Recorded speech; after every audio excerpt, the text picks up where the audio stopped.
Hi and welcome to another episode here of Freeworld News. Straight to you at the beginning of the week. Now we've got two subjects to talk about today. A little bit about what's happening with regard to currency, and the second subject will be more revolved around demand and what's happening with relation to trends in demand. So first of all, I'm just going to ask you what the latest is with what's happening with the euro, the dollar, and currency. Right. Well, the picture of the last 2 weeks is we had sudden surges of strength in the euro, where it went up over 114. At the moment, this is Monday morning, it's about 109 and a bit. So really a lot of volatility, and it's perhaps interesting to think why the euro should suddenly strengthen when the Greek situation seems to be getting worse, etc. Almost certainly because of the sheer size of the position, the amount of money that was riding on a euro short. So there's a report produced, and there'll be a link for this in the email, called the net USD position. And what this does is look at the speculative contracts which are out there, the non-commercial contracts. So these are things like hedge funds, the big speculators. And you can see whether overall they're net long or short of the dollar, and you can come up with balances. If they're at the moment, everybody is long of the dollar, and they're short of the euro mainly. That euro short came down quite significantly as we went up to 114, as I discussed earlier, and so this is the stage where greed is turning to fear, and a lot of people closed off their positions at loss or profit, we don't know, when they saw the price going up to the 114 level, because quite a few people were expecting parity, i.e. €1, $1.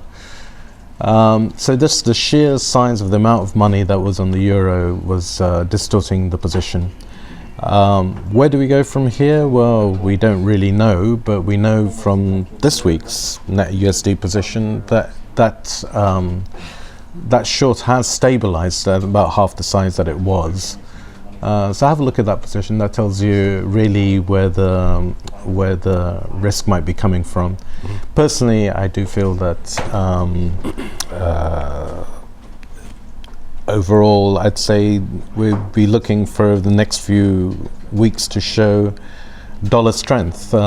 Sterling, after the euphoria of the elections, the Conservatives winning, which is what the market wanted, has settled back and seems more weak than strong for sure. Rose up to 154 and then drifted back down again. So how's this going to affect demand, and what are we going to see in the foreseeable future? Yeah, I think we've got a bit of a problem coming up. I'm starting to feel quite risk averse. Always better to be on the safer side? Yeah, square is where you'd like to be. It's not, it doesn't look good to me. What we've seen is completely supply-led pricing. I mean, the absurd one is Hazel's, which are now priced themselves right off the shelves, I think, effectively.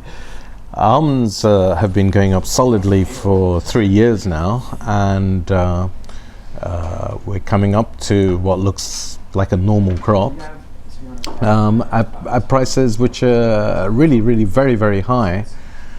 And demand is slowing down. I mean, okay, it's the end of May, the start of June, and this isn't normally a hugely active part of the year, but spot sales are very slow. There's very little demand, and I think what we might have seen in the last 6 months is a kind of artifactual demand, which really reflects the timeline between prices on the market reaching the supermarket shelves. So, you know, right now, if you wanted to buy a couple of tons of almonds, your best bet would be to get a trolley and go down to Tesco, because those prices have not reached the shelf, and therefore that means the demand, which essentially is when a hand lifts the packet from the shelf, is based on a price which is maybe 6 months old. Mm-hmm.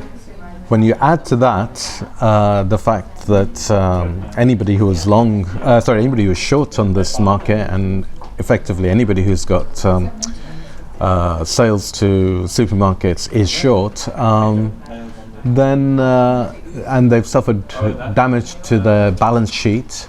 The cost of financing these containers is now 2 or 3 times what it was 3 years ago. So the supply chain is tired, damaged. We're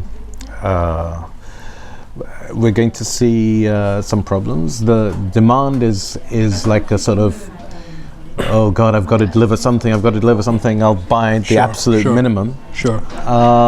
So that's all we have for you today. So we've talked about currency. We've talked about the need to stay kind of risk averse and conservative in your decision making in relation to what's happening, and demand, and of course the euro is becoming stronger, which I forgot to mention also maybe a good time to buy sesame. Yeah, good time to buy sesame seed. Oh, just in case you didn't get that, it's a good time to buy sesame seed. All right, okay. So that's all we have for you today. Thank you very much. Thank you.